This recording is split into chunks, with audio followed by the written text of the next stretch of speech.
phase 1 of the EGAN'S skilled helper, exploration. Phase 2 of EGAN'S skilled helper model is challenging. So what do I want to do different? And this is really where you actually have a very key role in moving someone through the stage, helping them answer the question for themselves. What do they want to do instead? Now, what do I want to do instead can be a goal. It can be, what do I want to do differently to reach that goal, differently than I'm already doing? It can be, what do I want to change about myself?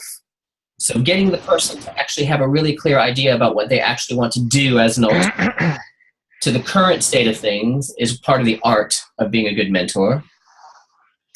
And then finally, stage 3 is what might I actually like to achieve? So here we come back around to some of the stuff about gaining commitment, you know, putting some things on paper. What is it they're going to do? When is they're going to do it? What is their action? What is it they want to achieve? And that's it. That's it. 3 very simple phases in a nice little order. That's EGAN'S 3 stages. Again, if you want to pursue any of these further, you can just Google EGAN'S 3-stage model and so on, and you can find more. I'm just kind of giving you a couple of options here. I'm going to just move on to another one. I'll let you guys discuss these a bit more later, but I'll move on to the CLEAR model. So CLEAR is an anagram with each of the letters. So with CLEAR, we begin with the C. Can anyone guess what you think the C might stand for? No, I'm not even going to do that. I'm going to just put it up there. It's contracting. That might have taken a while. It's contracting. So one of the interesting things about the CLEAR model is they're taking that bit at the beginning of the life cycle very seriously about gaining commitment. So it's less of an open-ended question about what's going on and what do you want to change, and it's a bit more formal at the very beginning. And you'll see some of this come through in the redruk approach to your mentoring. They will have some exploration that's already been done. The person you're mentoring will already have identified some of the things they want to talk about. They will have signed up to an agreement about particular amounts of time that they're willing to spend with you. You will have signed up to agreements. So there's a certain amount of contracting. So with the CLEAR model, there's a certain an increased formality to it that starts right here. After the C, contracting, comes the L. What might the L stand for? This is definitely the one I'd like you guys to guess. Learning. No. The most important skill, number 1 skill for a mentor. Listening. Listening, exactly, listening. We talked a little bit about all of our sessions about active listening. I'm not going to say any more about this. Listen, listen, listen, listen. The third one, the E, is exploring, which takes us right back to EGAN'S model, which began with exploring. Then just again, similar to EGAN, there's action, and then there's review. Now it's interesting, EGAN ends with action planning, which is always good to end with a plan, always good to end with commitment of something that someone's going to do or do differently. But with the CLEAR model, we have the review bit here, which we're coming back around on the back side of the action and asking some questions about how that went. So the CLEAR model. And then the third one is the storytelling model. Now the storytelling model, the reason it's called storytelling comes from, it's not really about how you live in the model. It comes from a program where a man named, I'm not sure if I'm going to remember. I might have to come back with you on that if you care. I forget what it was, but he was mentoring people to become storytellers and started using storytelling as a model of mentoring, and it became a model of mentoring that grew bigger than just him and his storytellers. I'm going to give you a minute to just read this because I wanted to put all this text on because it needed some explanation.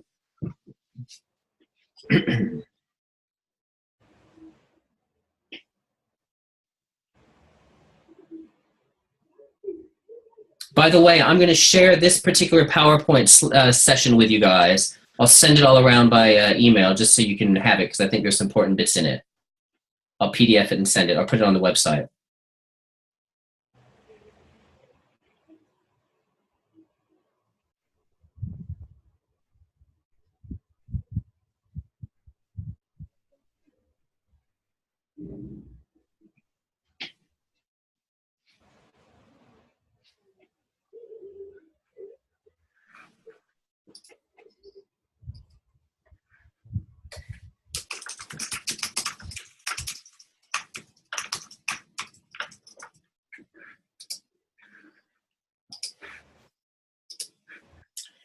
Interesting, isn't it? I love that little bit at the end.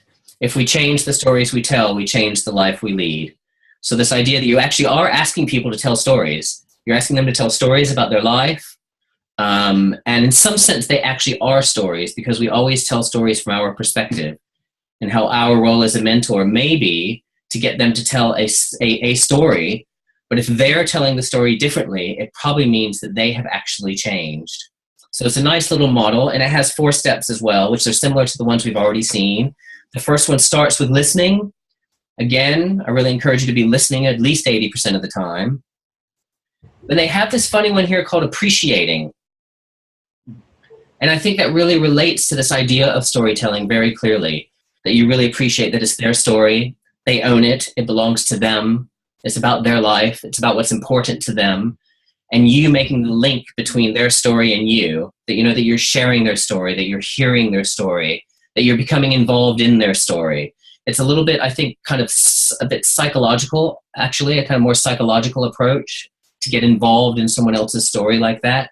But if that fits with you and your personality and your way of relating with people, then I encourage you to consider a storytelling model. The storytelling model also is the only one that offers a place for suggestions,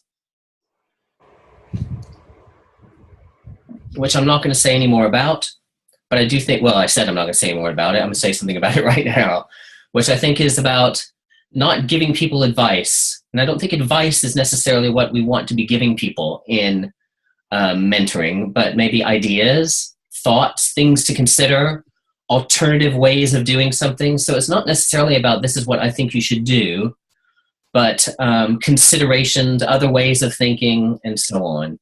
So suggesting, this is the only model that has anything about suggesting, which is an important reason to put it here.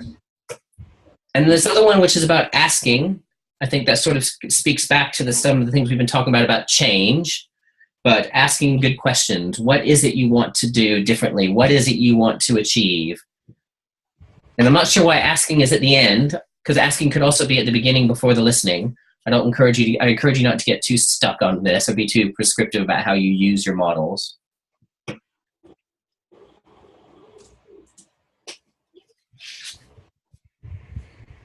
But those are the 3. So EGAN'S 3-stage model, the clear model, and the storytelling model.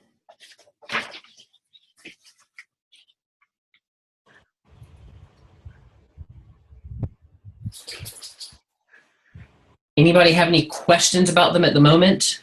I'm going to actually ask you to explore them a bit further in just a second, but I thought I'd check on you there first. Yes, Dennis?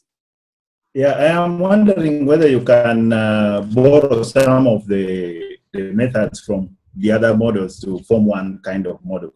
Yes, absolutely. Most of all, what I really want you guys to do in real life is to find a model that works for you. That's really all I want to do.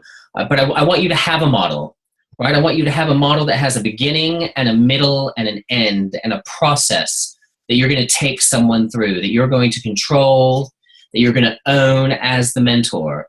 Which number one, if you have one, again, it moves you away from being an advice line. Yep, it moves you into being a professional mentor, right? You're putting a model around this relationship. You're putting a direction. You're putting a step-by-step framework around some issues that are about someone else's development. I think that's really, really important. I remember in the first session, we were talking about the similarities and the differences between mentoring and coaching. And I sent around a coaching model called the GROW model. Do you remember that one? And the GROW model can also be used as a mentoring model if you like that one. GROW, G beginning with the goal, the R beginning with the reality, what's happening now, the O beginning with for options, and the W, I think, is what next, something like that. So another model.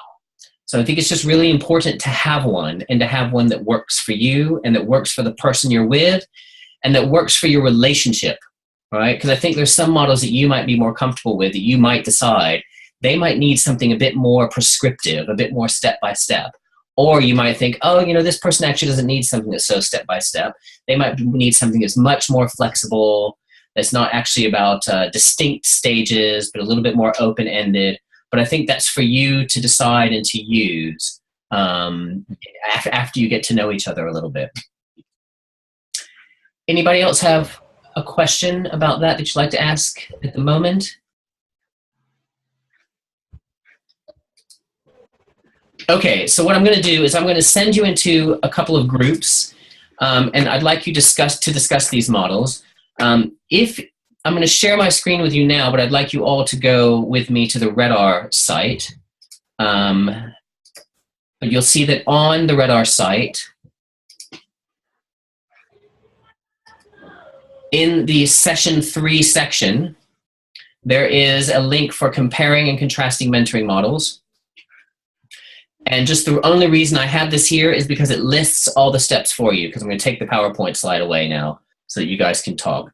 So if you can just go to that section, you can see it and you'll have access to it while you're in your breakout groups.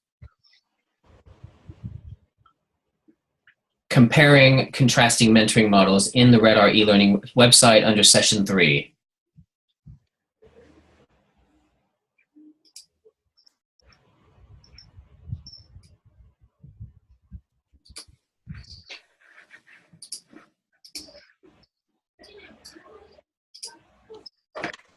Okay, and what I'm going to do now is I'm going to send you into a couple of groups. And what I'd like you to do is while you're in your group is I'd like you to, as the instructions say there, to compare and contrast some of those models. So how are they different? How are they similar? But what's more important to me is the question of why might you want to use one rather than another? Why would you choose one in your mentoring relationship as opposed to choosing another? Okay, so I'm just going to send you in. I'll give you 5 or 6 minutes. Have a nice discussion, and I'll find you soon. I'm going to put David and Dennis and Claudia in a room, and then Simon and Jane in a room. Actually, I'm going to change that. I'm going to put Jane in a room with 3 people. So I'm going to put David and Claudia in a room. Happy chatting. And then I'm going to put Dennis, Simon, and Jane in a room. I'll see you again in a few minutes.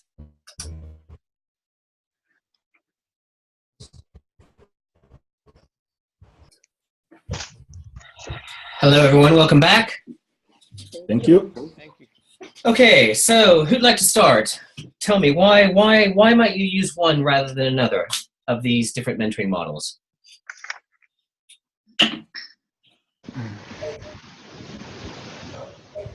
Yeah, we in our group we discussed and realized that the clear model seems to be more favorable to our group because it has a lot of support issues that can help in mentoring. While the skilled helper model can only be specific to a particular skill, and the storytelling can be quite complex, especially when you're dealing with people and when you don't understand and you don't listen properly, then you might miss it out. So we suggested that the clear model can be more favorable to our group. Maybe members want to add something. Thank you. Yes, if I can add something. Yes, Jane. I think I agree with Dennis. However, we said that if we have a hybrid model of not just the clear model, but to have aspects of, for instance, the storytelling model, it would be even more powerful because storytelling has got a personal aspect to it. And it allows the mentee to tell share their experiences in a different format. Yes. So having a hybrid of the two, we felt would be a better model. Yes, good. I like hybrids. Yeah. And I mean, even like in training, you know, this idea that a methodology is going to suit everyone. To choose methodologies that work, to bring the best bits in of different models that you know, I absolutely, well said, well said. It's interesting what you said about one being more suited for technical issues than for others, and I think you'll also find that to be true. Some of them, if your mentee is coming forward with a number of technical issues, and that I'm using the word technical much more broadly than like technologies, for example, but technical issues, then you might find a particular model to be better than if it's more about things like personal growth and relationships. There are some you probably really like to have them explore a lot inside themselves, and there's some that you might have to have them explore a lot outside themselves. And the different ones can serve the purposes very, very well. But I think a lot of that also, when Dennis was saying the thing that would suit my team or my group is also about you. And I don't want to forget you in the situation. Like, you are you. And you also have your ways of being comfortable with people and communicating with people and so on. So this idea of finding something that works for you, works for that person, works for the situation that's at hand, the problems that you want to solve, that's going to be important as well. How about our other group? Yes, Simon. No, just one more thing to add. From the name, of course, the skilled helper is more used by a more seasoned kind of mentor. So yes, they go straight to the point, and they're not looking at spending a lot of time beating around the bush and just going straight and dealing with the challenge. Yes. And then one of the things that we thought we could pick out from storytelling was the appreciating aspect, and put it in the clear model, because then it has a motivational power in it to move, to propel the whole process forward. Good. Yep, great, thank you. Anybody else?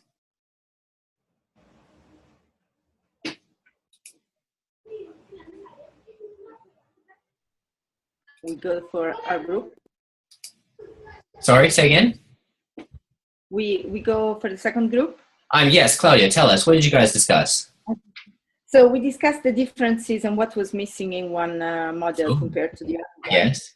So the skilled helper, where it's missing the listening and review part, and discussed a bit about the challenging versus support type of ways. And we thought it was really dependent on the person you're dealing with. And then the clear model, where actually this aspect of challenging is missing, that in a way we mixed a bit when we discussed, because then we started talking about, okay, the way I am a bit pragmatic. I would need more a type of scheme. So I would be more comfortable with this type of model, the first one and the second one combined. Yes. Then we talked about the storytelling model, and we thought it was quite interesting because the listening aspect is so broad. But we were trying to think how to translate this powerful message of changing stories will change your life into actions. Yes. Because the action part is actually missing there. So yeah, that's more or less how. I don't know if you want to add anything. David, we lost him. No. Oh, yeah, yes, I was muted. No, nothing. No, I don't really think nothing much to add. Okay. I think you all have probably noticed that one of the things that's sort of missing from, I would say missing, is not included in this training that we're doing together over these 4 sessions, is a lot of instruction about how to do exactly what Claudia mentioned. And I'm sure for a lot of you that is going to be your big challenge. Like, in the moment where you feel like I need to say something to move this person's problem forward. A lot of it is just going to come through experience, through trying things out, through listening, right? Through listening, through exploring, through just a collection of those sorts of things. And I do think that if you're worried at some point that you might not be able to give someone the answer that they need, I think that's a really good worry. And I think you'll carry it through your mentoring relationship or most of the relationship itself. And I think you should carry it through. But also always remember that that's not your responsibility. Your responsibility is not to give them answers. Your responsibility is to help them continue to move forward. And forward can be big steps. It can be small steps. It can be sitting still for a little while with a view toward taking a step. But the whole thing is about the steps, helping someone make some commitments about steps, for them to identify the steps, and you can just help them put a model around it, a framework around it, a shape around it that makes sense for you and for them. And that's why we put these mentoring models forward, to help you put shape around the conversation. And I like the idea, I said you were saying something, Claudia, and I don't know if this is what you meant, when you used the word support, and the bit that was also about challenging in the same sentence. And I also want to remind you that challenging is definitely support. It's a type of support, but I think somewhere along the way, that idea that you might have to challenge someone's views of something or ask them to consider whether or not their view is actually right or wrong is not necessarily a bad thing. And it's not the same as advice, but it's an external observer almost saying, hey, this is what I hear you saying. However, what I see is ... And I'll give you one little example. I've entered into a mentoring relationship recently with not a friend, an acquaintance of mine who has just accepted voluntary redundancy at his job, which has been quite a few years. He's been about 15 years at his job as an editor of a magazine here. And he's been on the job market trying to get a new job for a while. He is 55 years old, and he has not had anything. So in our very first time of getting together, we're talking about what the problem is, we're exploring what's happening, and him saying, well, the problem is no one wants to hire 55-year-olds, they only want to hire 25-year-olds, and no one wants to pay any money because they're all wanting to pay the 25-year-old salary, which, you as a mentor, as a listener, you could accept as being true. But then as you start to get more and more of the story, so I'm asking the questions and asking the questions, and me shortcutting to what happened at the very end was me finding out that actually he had had about 18 interviews, and he had had a bottom salary for which he was not going to interview for any of the interviews that were offering less than his bottom salary. So he says the problem is no one will hire anyone less than below 55, and no one will pay more than £35,000 for us for this position. However, there have been 18 different organizations who are interested enough in him to dedicate the time to meeting him because they wanted to talk to him, all of whom were actually willing to pay more or paying above what his minimum salary request was going to be. So something in there is wrong. Something in there is wrong. They're definitely obviously interested in people who are over 55, and they're definitely paying them more than he says they're paying them. So he's saying it's a structural issue that he has no control over. Yet, there's no real proof there that the structural issue is there, which leads me to say, are there any other reasons you might not have been offered this job? You can make it about these other things that you say are true, but actually what you're saying to me doesn't sound like they're completely true. I didn't say it quite like this, by the way. But can you see where I'm going with that? About the challenge, where you start to see the contradiction that exists in what people are saying and what might actually be out there. And some of it is about just a belief. It's a story someone he's told himself. And the story that he's told himself is that it's not about me, it's about them. It's about the structure of the system I'm trying to get a job in. And me not knowing, but just asking him to consider what parts of this might be about him. Right? 18 people think he looks so good on paper they want to talk to him. Why has he never been asked back for a second interview? And just to push that a little bit further. And I think he really appreciated it. I think no one else had actually asked him this question. And when it was within the safety and the confines of the mentoring structure that we had put in, it makes a different conversation than the type of thing he could have if it was a friendly one. Because as a friend, I'm not sure I would say that. As an acquaintance, I definitely wouldn't say that. As a mentor, I would say that.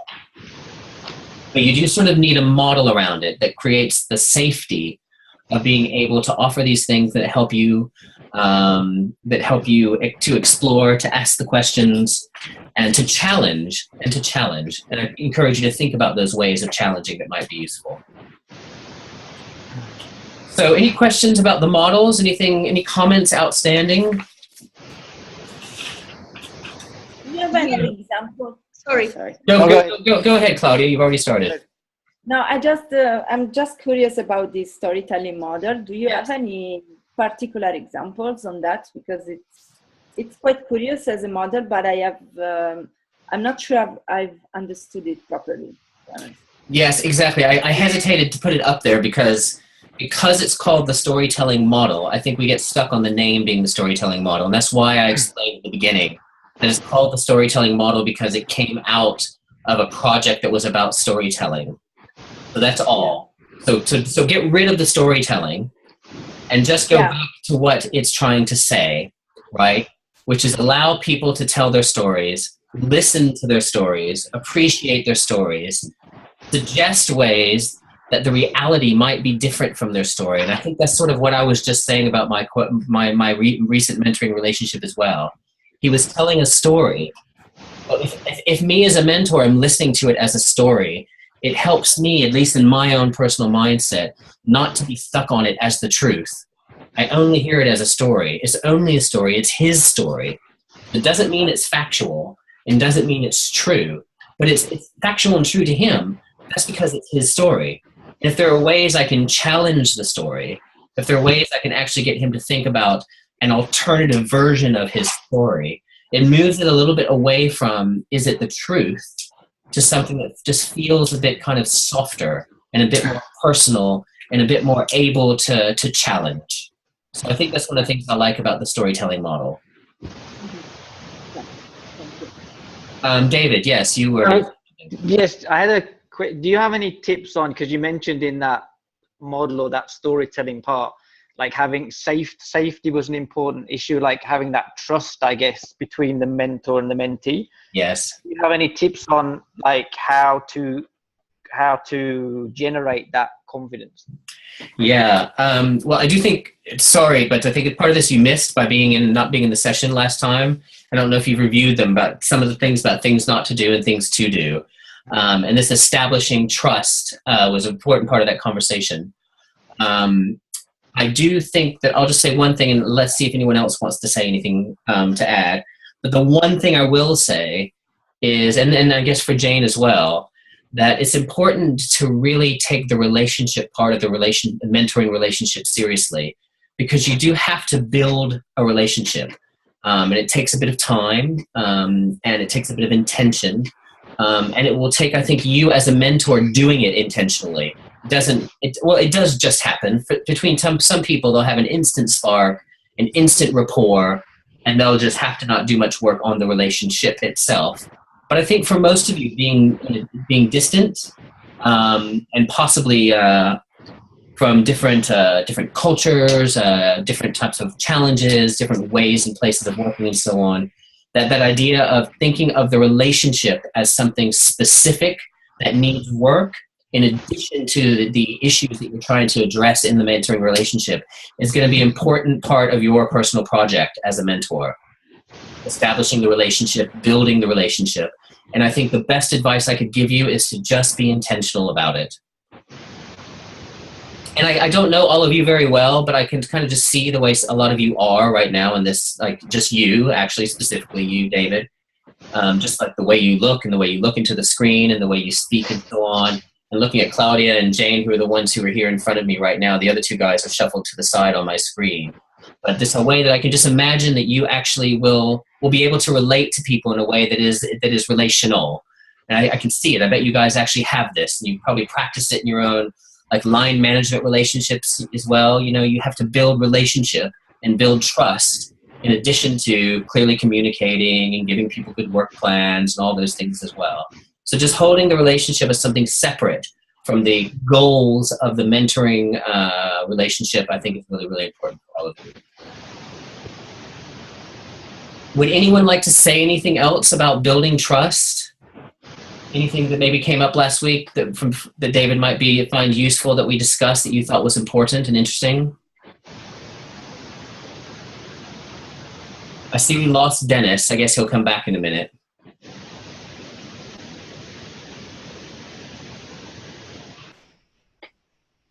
Okay, David, is that a reasonably enough satisfactory of an answer at this point for you? Yeah, I'm happy you pointed to the do's and don'ts thing, because I did look through it, but it's actually making that link. Yeah. It's very useful. Thanks. Yes, my pleasure. And I do think that's a really, really important part. So add it to your list. Add it to your to-do list. Building the relationship, building the relationship, building the relationship. And again, in this particular instance with the person I was describing, when I was saying we were acquaintances, you saw me struggle with the right word to describe how I knew him. Because how I know him matters, right? It feeds into the relationship that's different from the issue at hand. And it does matter who I am vis-a-vis who he is, how we know each other, what we already know about each other, and what we don't know about each other. They all feed into the criteria for how I, as a mentor, will address the relationship, the degree to which I feel like the relationship can support particular types of interventions, and the degree to which the relationship can't support it now. It could support it later, so maybe I need to hold that right now and get to where I want to get through a different pathway, which is maybe less about challenging and more about suggesting. Or maybe the person actually needs something much more directive, and you might choose to do some suggesting now and maybe do some challenging later. But those are all things for you to decide and decide together. And I wouldn't get so worried about right and wrong. If something's not working, then try something else. Yeah? Okay. All right, so we're 1 hour in. We're a little more than an hour in. How about we take a little refreshment break, get a cup of tea or something. Everyone come back in about 5 more minutes, and we'll come back to the second part. Okay, so see you in a few minutes. Thank you. So we're going to spend the next 45 minutes. Well, we're going to definitely spend the next 45 minutes. Whether we'll get through all 3 of these topics into 45 minutes, we'll see. But I want to talk a little bit about giving feedback. I want to talk a little bit about planning, getting commitment, like setting goals, and a little bit about evaluation. We're going a bit over, so I might have to move evaluation to next time. But we also, it seems that Jane has frozen. Sorry. Jane, can you hear us? Oh, there you are. Good. Okay. So I want to throw 2 words at you that aren't going to appear anywhere else, but I encourage you to write them down somewhere, maybe really big on your notebook or something somewhere. And the first is awareness, and the second is responsibility.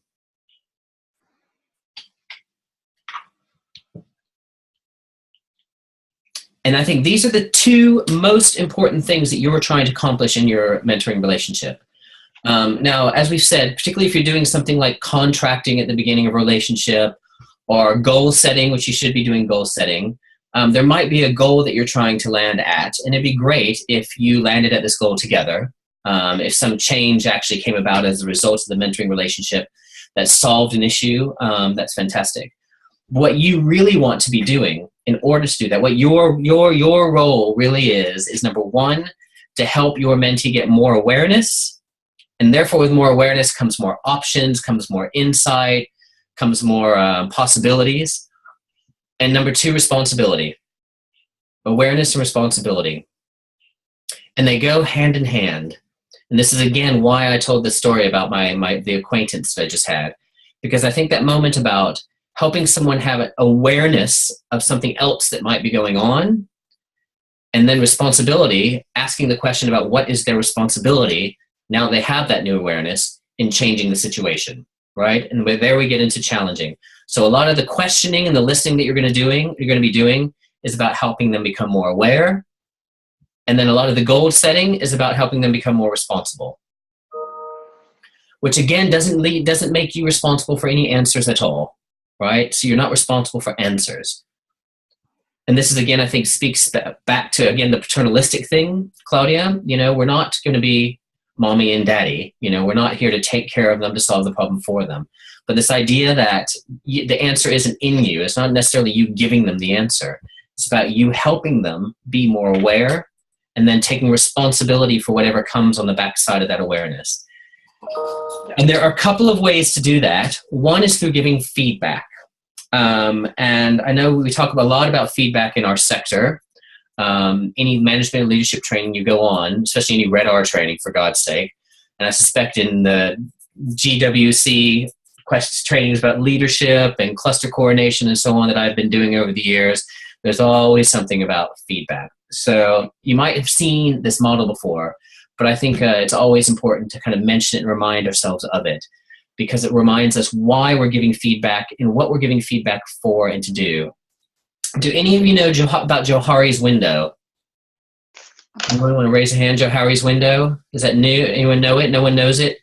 Just one of you? Oh, a couple of you do know it. David, Simon, you know it. Okay, well, we're going to talk about it in just a minute. We're going to talk about it from a mentoring perspective, which is a little bit of a different perspective than maybe you've talked about it in the past. Let me share my screen again here.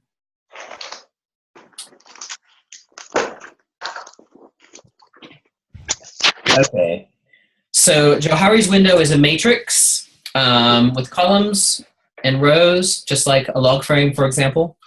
And it I don't know if you know this, those of you who know about Johari's window, but the only reason it's called Johari's window is because a guy named Joe and a guy named Harry are the ones who invented it.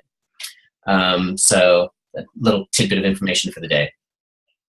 So the way it works is that they say, Johari says, Joe and Harry say that there are 4 areas in all of us. So there are things that are only known to me, but also these areas that are known to me about myself or about my situation are also known to others. So in this area, it's the open area. Everyone knows everything, right? It's known to me and known to others. However, in all sorts of personal development work, there's always a blind area. There's something that I don't know about myself, but that others do know about me, just by knowing me, just by working with me, whatever the case might be. So something that I don't know about myself, but something that others know about me. And then there's this stuff down here they call the hidden area. In the hidden area, these are things that I do know, but I'm keeping them from other people. All right, so things I do know about myself, but are unknown to others. And then over here in number 4, this is the completely unknown area. I don't know, and no one else knows. I don't know, and no one else knows. So if we are thinking about our roles as mentors, and the idea of giving feedback, which of these areas, which of these boxes do you think we're trying to grow?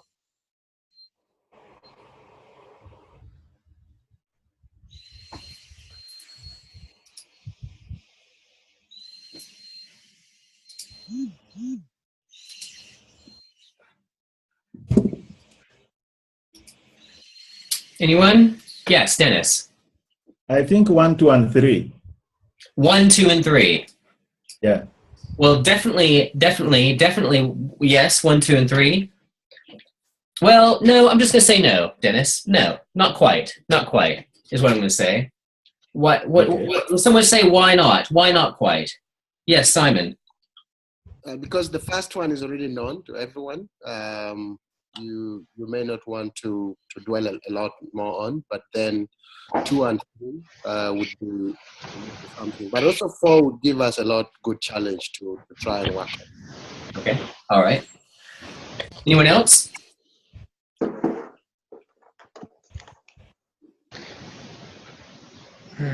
Another way I'm looking at it is I don't know, mainly the blind area is where things that I don't know that are known to others is kind of an area of potential growth. Exactly. So I think the idea of what ones you want to grow is you definitely want to grow number 1, right? You want to know almost anything that's known to me. Yep.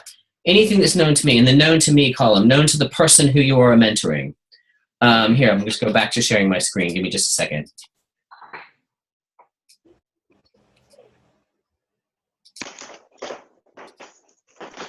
Almost anything that's known to me in this column, you want to grow. One of the ways you can grow it is by taking stuff out of the blind area primarily, shrinking it, and moving it into this area. And this is going to be one of the easiest areas for you as mentors to provide feedback and thus awareness. So with this Johari's model, they use the idea of feedback as awareness, increasing awareness. So not increasing answers, not increasing knowledge, not increasing learning, but increasing awareness. Because the more you make someone aware of something, it moves out of their blind area and into something they can use and then accept responsibility for. And in the mentoring relationship, very often this known to others or made possible with others might be known to you, right? Because you're the objective listener. You might be also the expert who has lots of expertise, lots of experience, and so on, which is why you're a mentor. So this idea that you might help someone move from bits from the blind area into the open area is very, very important. And therefore, this area, the number 2 would increase, and the number 1 would, number 2 would decrease, and the number 1 would increase. So let's do a tiny bit of practice here, shall we?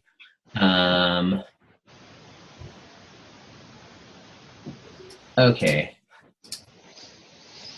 Sorry, I lost the screen sharing for a second. Technology. Okay.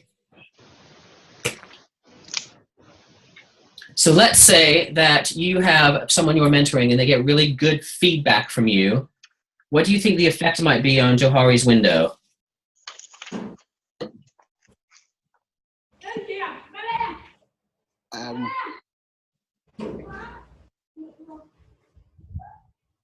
Penny, I think one would grow, and then two would the blind area would decrease. Exactly. When you get feedback. See, and this is the easy one. This is the one we're really trying to do, right here. We're trying to have the open free area grow and the blind area to decrease. That's the straightforward one. The best thing you can do in your mentoring relationship is give the kind of feedback that would make exactly this happen. Let's move on to another one.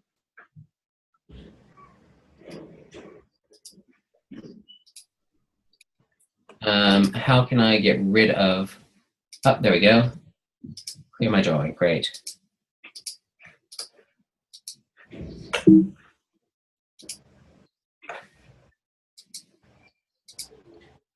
Okay, so here's one. What might be the effect on which part of the panels if the individual is developing trust that allows them to be more open with their team?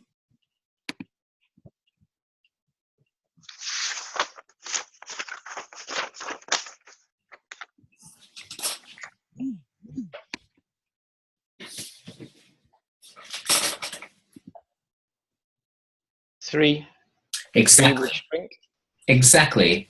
So if you're developing trust, you're reducing that hidden area and moving things into the open and free area.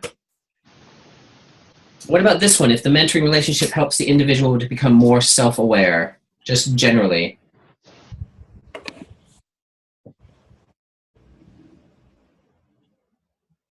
That would be 4. Exactly. Then you're shrinking number 4. So any kind of opportunities you have to help someone be more aware, I encourage you to take them. And they can really be your goal, right? Spend the whole time, like the whole hour, thinking about how you can help the other person be more aware. Even if you don't have the awareness, by providing them through conversation, through questioning, opportunities for them to become aware, that is going to move it all forward. Increasing the number 1 space whenever the opportunity arises, decreasing the number 4 space, particularly the number 4 space, the stuff that's unknown to them. Unknown to them. Anyone want to add anything or say anything about feedback? Using feedback to increase awareness. Pretty simple concept. Not always necessarily simple in practice, but you have a nice little model there to help you think about it and move it forward. Increasing awareness. So I talked about increasing awareness. What else was the second one? Increasing awareness, number 1, and then number 2? Responsibility. Accept responsibility. Increase awareness and accept responsibility. So how do you think we do that? How do we get people to be responsible, to commit, to change, to commit to goals? What's some of the things you think you would actually do as a mentor?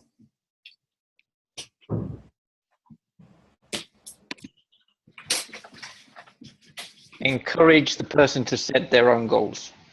Exactly. Encourage the person to set their own goals. How would you do that? Like, what might you actually do? I mean, you're not going to say, hey, I encourage you to set your own goals, right? Maybe propose, I mean, if there's a particular subject that they've identified that they want to work on, yes, then pose them the question of, say, how, for example, how are you going to measure whether you're improving in that particular area?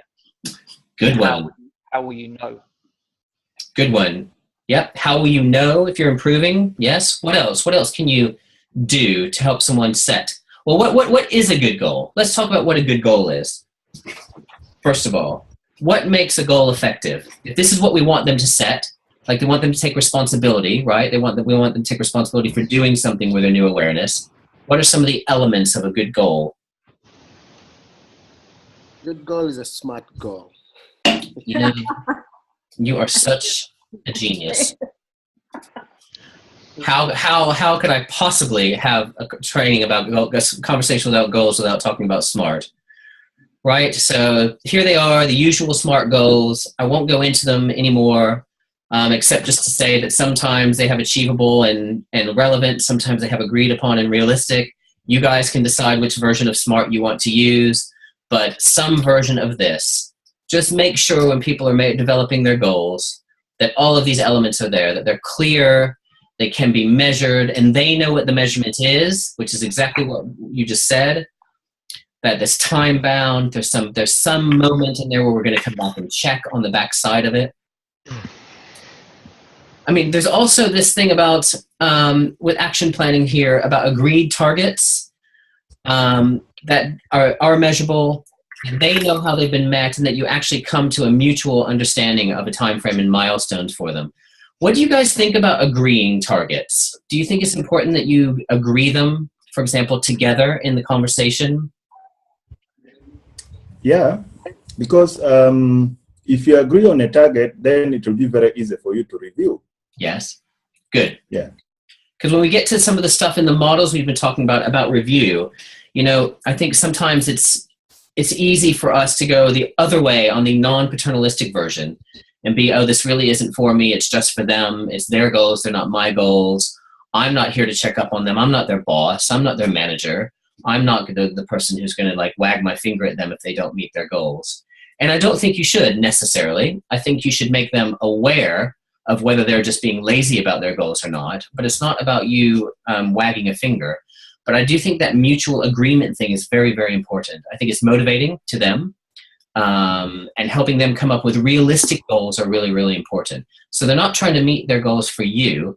They're trying to meet the goals for them. But you are also, through a mentoring relationship, helping them set goals that they actually can accomplish, because we don't want them to fail, right? They don't want them to try something and then come back and feel bad because they let you down or let themselves down. So I think a lot of our goal as well is to just help people make good plans with their new awareness that are very clear to them and very clear to you, so they can be reviewed later. Anyone else want to say anything about setting effective goals? I'll give you a couple of tips about words and different types of language that you can use to help people set goals. I suspect some of you do this kind of stuff in your management relationship as well. One is very often about what kind of support or additional support do you need? Question number one. Number two, where can you go to get that support? When can you get that support, etc. So I think asking the support question is a really nice question to get at action planning sometimes. What else do you need, or what support that you do need? Where can you get it? When are you going to get it? So going through the support model. Another way is, I use this in training a lot as well, and in coaching, is to ask people when they have a particular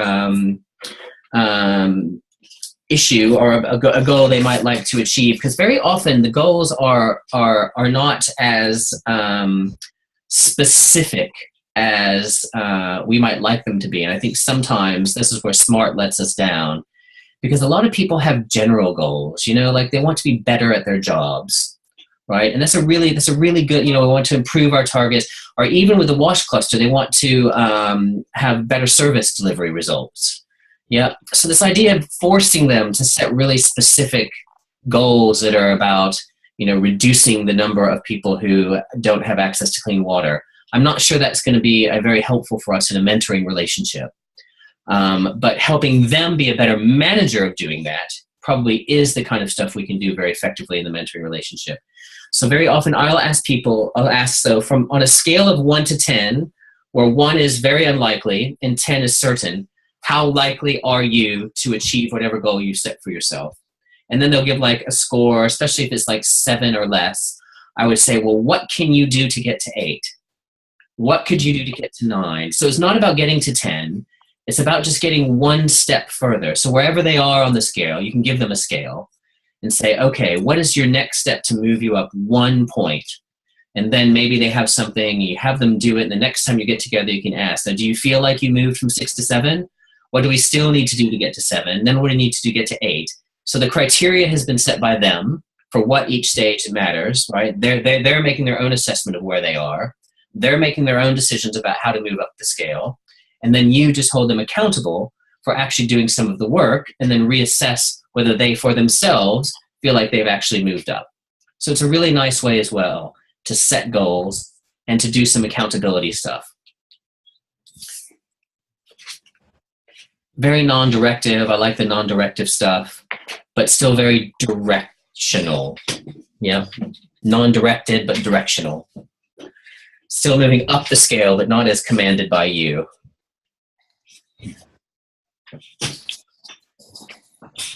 Any other thoughts, any other questions, comments about setting goals and getting commitments?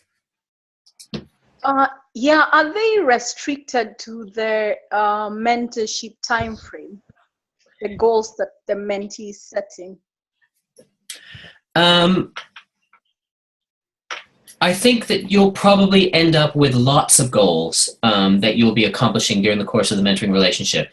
And I encourage you to, actually, because I do think the idea of like setting some goals that can be accomplished during the mentoring relationship, it keeps a momentum going. It keeps motivation going. You might have a final big goal that may or may not be completed within the 6 months. But if you can do some quick wins, I think it's really, really nice and motivational. I think that's another thing I like about the scale of 1 to 10 thing as well, because it's not about getting to 10. You know, when you get assigned to your mentee, they might have a big goal that is their number 10, but you might actually get together with them and they say they're at 5, and you say, oh, what can we do to get to 6? That's progress. That's what you really want to do. Keep moving forward and keep them moving forward. And as long as you're moving forward, then I think you're doing your job. And remember, them reaching their goal is up to them. It's not up to you. Yeah. It's not your job for them to get to 10. It's their job to get to 10. Yeah. And it's your job to motivate them and this kind of, and help them and give them more awareness and some feedback that will help them do exactly that. And I think the 1 to 10 model is a really nice model for that.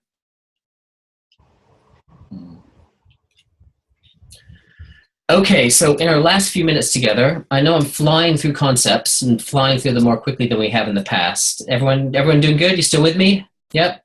Yep, smiles, good? Okay, good. So our last little thing I want to talk about is evaluation. And we're going to talk about Kirkpatrick's model of evaluation, which is one that we use in training. By the way, on the Redr website under session 3, I have put the mentoring life cycle and the models PowerPoint on in a PDF, so you can download that. There's also a separate document about EGAN'S 3-stage model. There's another document about Johari's window, which I encourage you to read because there's a lot more information there. And then a fourth about Kirkpatrick's model of evaluation. So this thing I'm talking about right now about Kirkpatrick is there, and I encourage you after our session to make sure you download it and take a look at it. So Kirkpatrick, do you guys know Kirkpatrick's models? Anybody use them, the 4 levels of evaluation? No. A couple of you, and it's pretty standard. I think if any of you have done any training of trainers, I would hope that they talk to you about this for sure. But here, let me share my screen with you. So here they are, Kirkpatrick's 4 models, levels of evaluation. So we have only hinted a little bit about evaluation in our time together.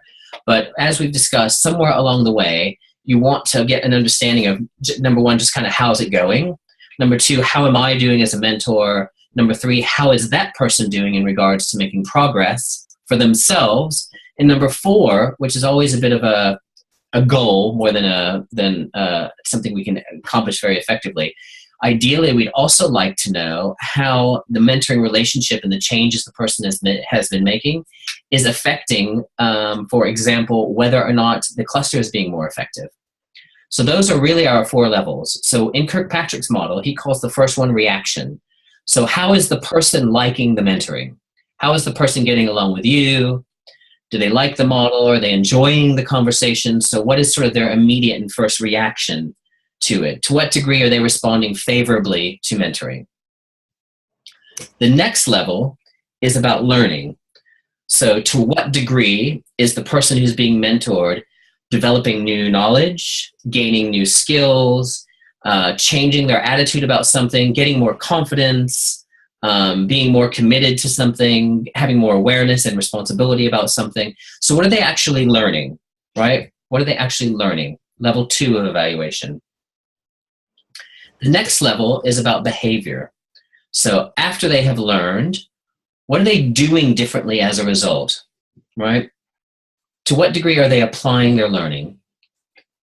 And then the next one, which is about results, is if they have learned something, if they like the mentoring, number 1, are really involved, if they're learning something from it, number 2, and they're changing something about the way they work, number 3, what kind of result is happening on the ground? How is that change of behavior mattering? Mattering to the cluster, mattering to the partners, mattering to the beneficiaries. I think you have to limit it and be really clear about at what level you want the results to be seen.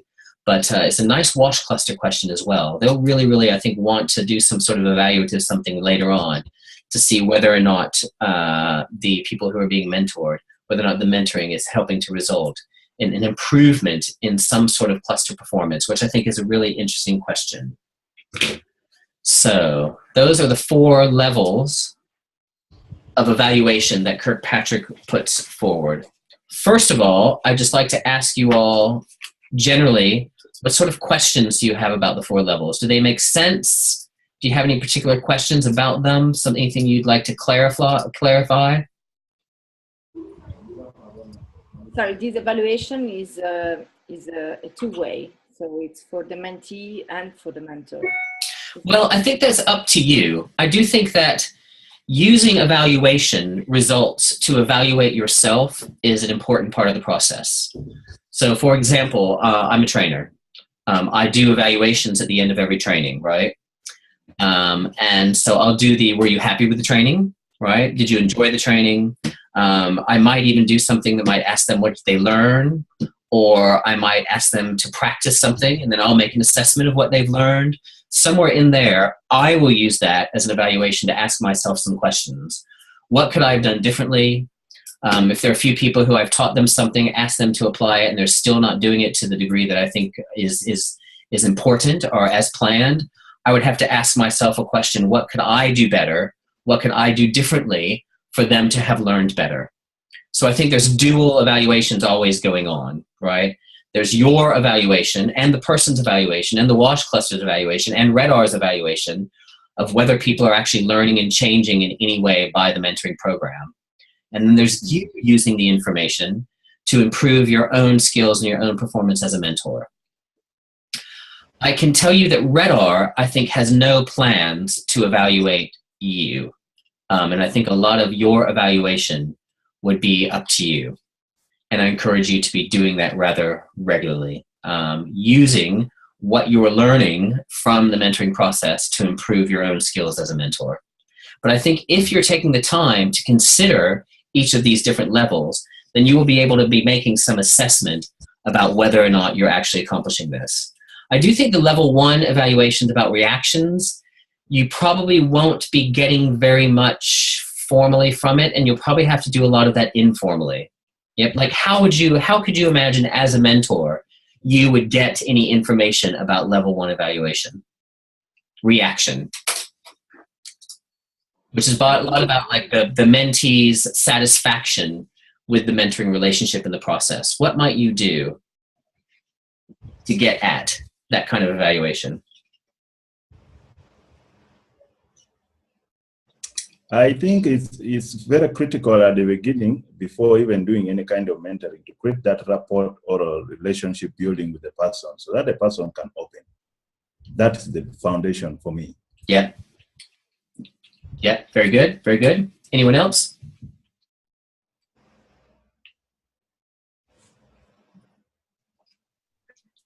Yes? David? Oh, sorry, I'm fighting with I'm just thinking about some kind of indicators that, like, specific questions that you can ask the person. I mean, I'm thinking about the timing of the sessions, the duration, the content. I mean, initial feedback on I guess it would be more like soft indicators, like what do they feel about how things are going. But I don't have, it would be nice if there's like some examples. I'm just kind of thinking off the top of my head. Yeah. Well, I think you're totally on the right track. And I think those are the examples. Another thing, sorry, I'm using a lot of my training stories here, but I think they're very similar.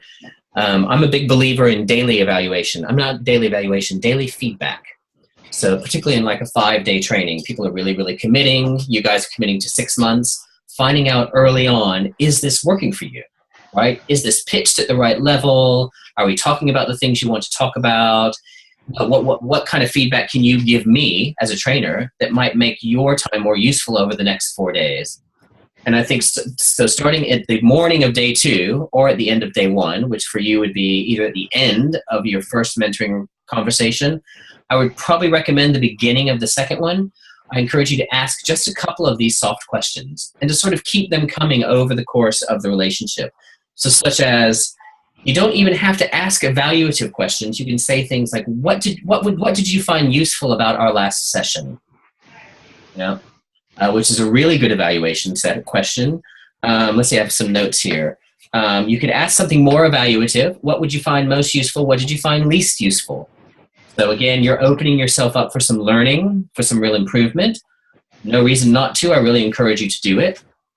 It also sets the dual relationship up really nicely. You know, it makes it really sound like you're there for them and you're willing to change what you're doing in order to give them a better experience. I think that's really, really nice. Another good question is what would help you the most today in the next session? So if you could even start your session like that, because you know you have what you've planned. You always plan your sessions in advance, right? Since you're taking people through a process. But you could ask them what would help you the most today. And then you can ask them the next time whether that actually was achieved.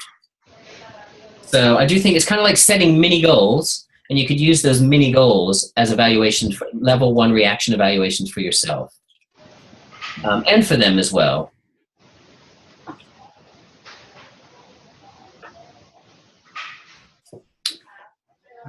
Is this useful? Is this relevant?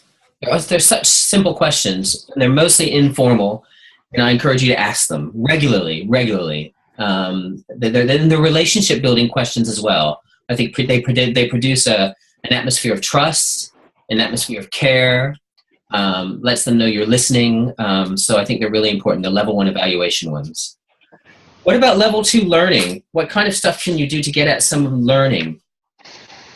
What they're actually learning, new knowledge, new skills, new attitudes, increased confidence, increased commitment, whatever the case might be.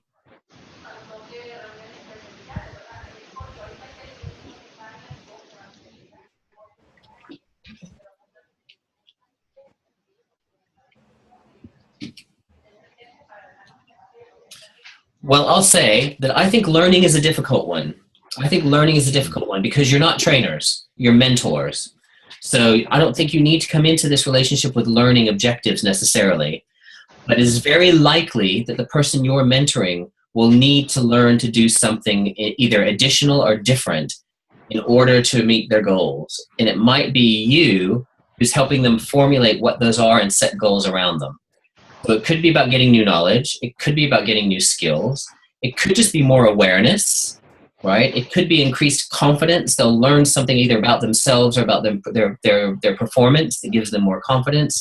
So there is something very much in the mentoring relationship that's about learning, but not because you're teaching them. You know, not because you're teaching them. So I do think in the mentoring relationship that the learning level 2 evaluations are much less important, but the level 3 behavior and results questions become more important. So a few things to throw back at you in regards to setting those, and so we can just finish up on time. I'll just give you some ideas. Is always go back to the models that you have chosen to use, because in those models, you'll be setting forward some things like commitments, about goals, about time schedules, about measurements. And this is another good reason why we do this, why we get these commitments and set these goals, because without them, we can't really do evaluation. Right? We can't really, for us or for them, make any sort of assessment about whether or not they were met. So I know this is simple, but just really, really being clear about this process and putting it into place. Commitments, clear actions, clear timelines, measurements, and they might seem to be a bit kind of pedantic. Again, but maybe even a bit uncomfortable because, again, you're not their boss, you're not their line manager, and so on. But you're not going to be able to make these evaluations for yourself or for them unless those sorts of things are clear. And I really encourage you to build those in as often as possible. And I think this idea about proof is not something that you need in your mentoring relationship either. I think a lot of those about questions you could ask and just let them take responsibility for it. Meaning, what are you doing differently in your job now? You know, that's a really, really good evaluation question. And so a good awareness question as well. You might not have thought about what they're doing differently, but a really, really good one. And you don't need the proof, right? You're just the mentor. They need the proof.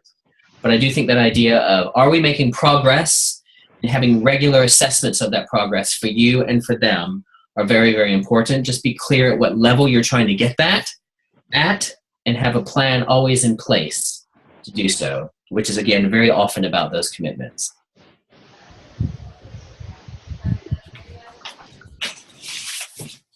That's all I've got today, guys. Anybody else want to ask any questions about evaluation? Yeah. Yes. Yeah, I think Simon. you put it clearly now that we don't need any proof. But otherwise, if we are to use the model of evaluation, then we need to talk to some few third parties, like with their supervisors, to see whether or not they're doing things differently, or whether the higher level results is being achieved, or Yes. the behavior is changing. So, but I think it's good that we don't need any proof. But then you need to only get them to be loyal and give Yes. you a very trusted feedback. Yes, and let me explain that just a little bit further about the proof thing, because sorry, I'm gonna use another training example. I'm a consultant, so a lot of organizations like UNICEF will hire me to train WASH cluster coordinators to be better WASH cluster coordinators. As the trainer on that program, it is very typically not my responsibility to evaluate at level 4 whether or not that training means that the cluster has improved its performance. That's typically would be a responsibility that belongs to UNICEF, right? Which is why they got me involved to begin with as a trainer, right? They brought a trainer in because they have organizational goals they want to meet, which is about improving the performance of the cluster, and they have brought me in, and so really it would be a question for them to answer. So that's why I'm saying typically I don't necessarily need proof, but I do want to build things into my training that will help both me and UNICEF make a couple of assessments about whether we're heading in the right direction. And I think you're in the same position because you aren't going to be on the ground where they are. UNICEF is actually, the WASH cluster in particular, has chosen to implement this mentoring program because it is one aspect of performance improvement that they are implementing in order to get better performance out of the cluster. At the end of this program, I think it really is the responsibility of UNICEF to ask whether or not it has actually improved the performance of the cluster. And that would probably feed back down all the way into the system, into REDR, onto the mentors, onto the mentees, etc. But I don't think it's necessarily your responsibility to get that proof. But I think it is often your responsibility to provide some of the raw material that would input into the evaluation so that you can actually make some assessments about whether or not anything has changed. Is that helpful? Because I do think that REDR and UNICEF will do formal evaluation at various stages of the process to ask, is anyone learning anything? Is anyone doing anything differently? And are those differences having any sort of impact on anything that's important to us? I'm just not sure it's going to be you guys that are doing it. And so when I say you don't necessarily need the proof, you don't necessarily need the proof. And I also think that not getting the proof is also the kind of thing that helps bump up against that paternalistic thing that we're talking about as well. You know, you're not daddy, right? Let them be a grown-up. Let them set their own criteria for whether or not they're performing better, whether or not they're doing their job better, and let their line manager decide whether they're doing their job better, not you. You don't need to do that. So I think it is also sometimes just about being clear about what your role is there in regards to getting proof about performance change or performance improvement. You're not the manager, you're the mentor. Yes, Jane. Yeah, I think, however, I mean, stated what you've said, but however, getting this daily feedback that you talked about is still part of the evaluation, Yes. self-evaluation and evaluation of the process. Yes. Because you're assessing progress as it goes on. It's not formal evaluation, but it is a form of evaluation.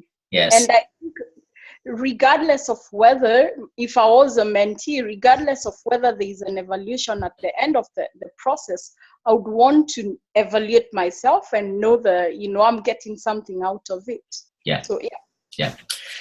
So at the next week is our last moment together. And I am going to put together some information about sort of what next, just to be really clear with everyone about what the WASH cluster mentoring program looks like, what everyone's role in it is, how all these steps are going to fit together. And I think some good comments about evaluation would be really, really useful. I have a sense that redruk probably has not, and the WASH cluster has not thought about it thoroughly. I bet they have some very high-level valuation items that they're considering. So what I'm trying to say is, if you guys have any particular questions about things like evaluation that you would like me to address with redruk over the course of the week, I would be happy to do that and get back to you next week with some answers about how we might accomplish some of the evaluation goals that you might actually have for yourself. So if you have anything like that, just send it to me in an email, and I'll make sure it gets addressed next time. The last thing I want to do today is ask you guys who would like to practice, because next week we are going to do a mentoring practice. So what I need is someone to volunteer to be a mentor and someone to volunteer to be mentored.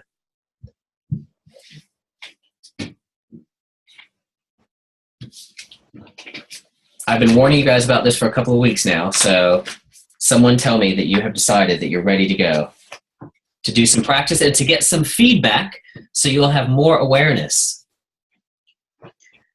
I think I could be the mentored since I've missed a couple of sessions. Okay, okay. Yeah. I think that's actually very good, because, the person who is being mentored, very often they won't have all this information that you have about being a mentor. So that could be very good. Would anyone like to be Jane's mentor for 15 minutes on the call next week?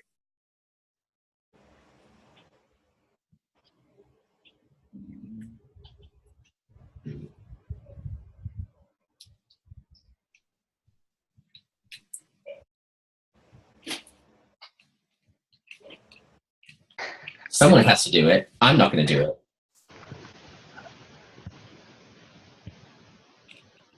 Okay, I'll give it a shot if everyone is kind to me. Thank you, David. So, Jane, either now or sometime over the course of the week, I think if we go back to some of our models, it might be worth you identifying for Simon, so just in advance he can think through some of his issues. And this is the kind of thing you'll do with your mentees, about what kind of issue you would like to address in your mentoring. Are you prepared to do that now, or would you like to be in touch with each other later?